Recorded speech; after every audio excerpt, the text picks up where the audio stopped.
What is child support? How is it set up and calculated? And can it be enforced? Child support is the financial responsibility a parent has towards their dependent child. Parents must financially support their dependent children. It doesn't make a difference if the parents were married, living together, or never lived together. Even someone who acts as a parent to the child, like a relative or step-parent, may be able to receive or be required to pay child support. There are two ways to set up child support: a child support agreement or a court order.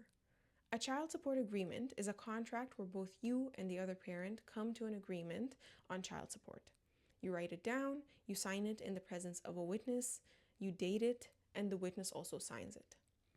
For the court order, you have to apply to court and the judge decides the child support. In both of these situations, child support is calculated based on the federal child support guidelines. These guidelines are federal rules that are used to decide who pays support, how much they pay, and when and for how long they pay the child support.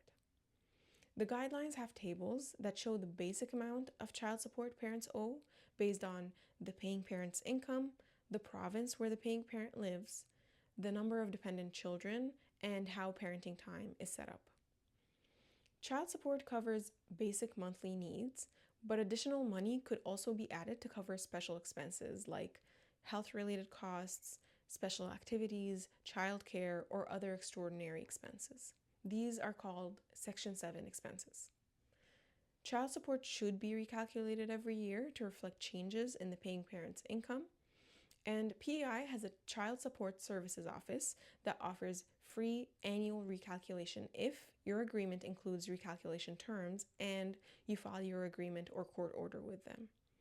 PEI also has a free maintenance enforcement program, so if a parent is not paying child support, maintenance enforcement can help enforce payment if you have your order or agreement registered with them. If you have a good reason for not paying child support, for example, if you can no longer afford it, you must take steps to change the agreement or order. If you have an agreement, you and the other parent can make a new agreement at any time as long as you both agree. If you have a court order, you have to apply to the court for a variation or a change in the order. If both parents don't agree to the variation, you may need to speak to a lawyer. Thank you for joining me for this Family Law Friday. As always, if you have any questions, you can reach out to our Legal Navigators and their contact info is in the caption. And I'll see you next Friday.